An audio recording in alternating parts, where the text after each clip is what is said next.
স্থায়ী কাজ ও ইনসাফের দাবিতে কাজ ও সম্প্রীতির যাত্রা।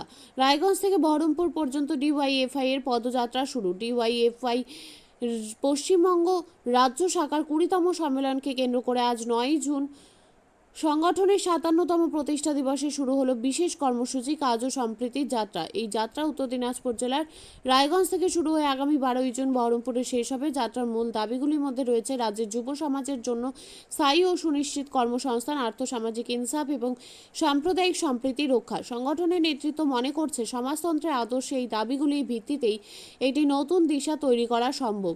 ডিওয়াইএফআই রাজ্য সভাপতি মীনাক্ষী মুখার্জি যাত্রার সূচনায় বলেন, এই যাত্রা শুধুমাত্র পদক্ষেপ নয়, এটি একটি বার্তা। আমরা যুব সমাজের পক্ষ থেকে স্পষ্ট করে জানাতে চাই, স্থায়ী কাজ চাই, ইনসাফ চাই। সমাজতন্ত্রের লক্ষ্যে ঐক্যবদ্ধ আন্দোলনেই জয় আমাদের নিশ্চিত। পদযাত্রায় বিভিন্ন জেলা থেকে যোগ দিচ্ছেন হাজার হাজার যুবক যুবতী। যাত্রাপথে জনসভা, সাংস্কৃতিক পরিবেশনা ও বিক্ষোভ কর্মসূচির মাধ্যমে সরকারের কাছে দাবিপত্র তুলে ধরা হচ্ছে। 20 মিনিট বলেছি, আপনারা কথা বলছিলেন, শোনেননি আমাদের। 19তম রাজ্য সম্মেলনের জায়গা থেকে 20তম রাজ্য সম্মেলনের জায়গা পর্যন্ত সম্প্রীতি এবং স্থায়ী কাজের দাবিতে ডিওয়াইএফআই একটি যাত্রা প্রস্তুত করেছে। যে যাত্রার মূল উদ্দেশ্য হলো পশ্চিমবঙ্গের স্থায়ী কাজের ব্যবস্থা সরকারকে করতে এবং সম্প্রীতিকে বজায় রাখতে। 10 দিন পেরিয়ে গেল, চোপড়ার যে নাবালক রবীন্দ্রনগরে যার উপরে অত্যাচার হয়েছে তার এখন সন্ধান পাওয়া যাচ্ছে, কি বলবেন? আনিস খান এতদিন আগে খুন হয়ে গেল, তার বিচার, আরজি করের বিচার, বগদিয়ার মামলা, এইগুলোর বিচার না হওয়ার মানেই তো গত 10 দিন চোপড়া, এরপরে আরো 10টা দিন অপেক্ষা করুন, আপনার পাড়াতেও ঘটনা ঘটবে, বিচার আপনিও পাবেন না। চোপড়ার বিধায়ক হামিদুর রহমান বলছেন যে তাকে খুন করে মাটিতে পুঁতে দেওয়া হয়েছে, অথচ পুলিশ তার সন্ধান করছে। হামিদুলকে ধরুন বা পুলিশকে ধরুন, ওই থানাকে ধরুন বা হামিদুলকে ধরুন, বা দুজনকে টেবিলে বসিয়ে দিন। শুভেন্দু অধিকারী বিরোধী দলনেতা, তিনি বলছেন 500 টাকা 1000 টাকায় বিক্রি হবেন না মা বোনেরা। তাহলে কি এখানে ধর্মীয় মেরুকরণের চেষ্টা করছে? বিজেপির তো ঘোষিত এজেন্ডা ধর্মীয় মেরুকরণ। বিজেপি যদি ধর্মীয় মেরুকরণ না করবে তো রাজনীতি করবে কি করে? বিজেপির মূল উদ্দেশ্য কি? মনোবাদ কি? ধর্মের ভিত্তিতে তো নতুন কথা নয়। বিজেপি পার্টিটা ধর্মের মেরুকরণ করার জন্যই পার্টিটা তৈরি হয়েছে। যে পার্টিটা ধর্মের মেরুকরণ করার জন্য এবং ধর্মীয় একটি দেশ তৈরি করার জন্য তৈরি হয়েছে, তার আবার নতুন করে বলতে হবে নাকি যে এই কথায় ধর্মীয় মেরুকরণ প্রমাণিত হলো না, ওই কথায় প্রমাণিত হলো? বিজেপি তৈরি হয়েছে, আরএসএস এর রাজনৈতিক সংগঠন বিজেপি। এই বিজেপির মূল কথা হলো হিন্দু ধর্মের একটি রাষ্ট্রকে পরিণত করা, তার মানেই তো ধর্মীয় মেরুকরণ, নতুন কথা নয়। অমিত শাহ বলছেন এবারে 26-এ তামিলনাড়ু এবং বাংলা দখল করবে।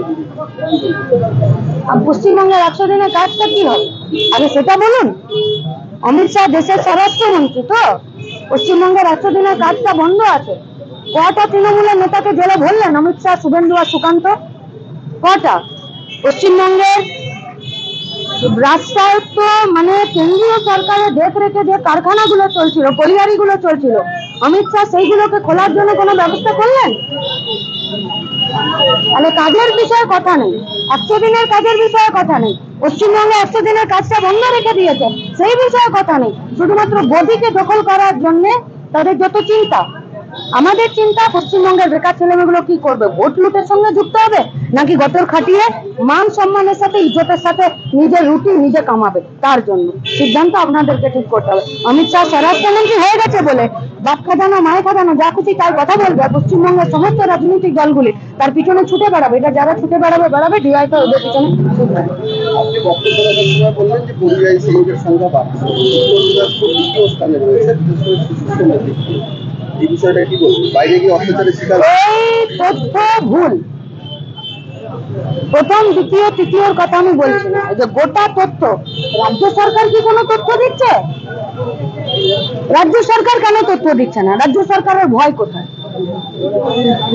রাজ্য সরকারকে তথ্য দিতে হবে। শিশু শ্রমিকরা পশ্চিমবঙ্গ কোথায় দাঁড়িয়ে আছে? বললে না পাওয়া পশ্চিমবঙ্গ কোথায় দাঁড়িয়ে আছে? পরিযায়ী শ্রমিকরা ঠিকা শ্রমিকরা পশ্চিমবঙ্গ কোথায় দাঁড়িয়ে আছে? পশ্চিমবঙ্গের কত বেকার যুব ছেলেরা মেয়েরা আছে, কতজন আজকে কাজ করছে, কতজন কাজ পায়নি, তার তথ্য দিতে পারবে। 10 দিনের মধ্যে পশ্চিমবঙ্গের মমতা ব্যানার্জির সরকার এই তথ্য দিতে পারবে? আমরা চ্যালেঞ্জ করলাম পশ্চিমবঙ্গের মমতা ব্যানার্জির সরকার এই তথ্য দিক, আর এই তথ্য নেওয়ার জন্য বিজেপি। আপনিও কি মুরগি প্রতিপালন করে আর্থিক লাভের মুখ দেখতে চান? হরেক রকম প্রজাতির মুরগির শাবক লালন পালন করে বিক্রয় করে লাভবান হতে পারবেন খুব সহজেই। তাহলে আর চিন্তা নেই, আপনার জন্য প্রচেষ্টা নিয়ে এসেছে সেই সুযোগ। একই ফার্মে হরেক রকম প্রজাতির মুরগি পেয়ে যাবেন এখানে রয়েছে করকনাথ মুরগি, এছাড়াও আছে গিনি, ফ্রিগেল, টার্কি দেশি, এছাড়াও কোয়েল মুরগির শাবক। পাইকারি এবং খুচরো বিক্রয় করা হয়। যারা মুরগি পালন করে লাভবান হতে চান তাদের সকলকে আহ্বান জানাই আমরা।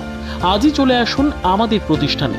আমাদের ঠিকানা মহারাজাহাট, রায়গঞ্জ, উত্তর দিনাজপুর। মোবাইল নম্বর 8250428960, 8145717292, 9907063902।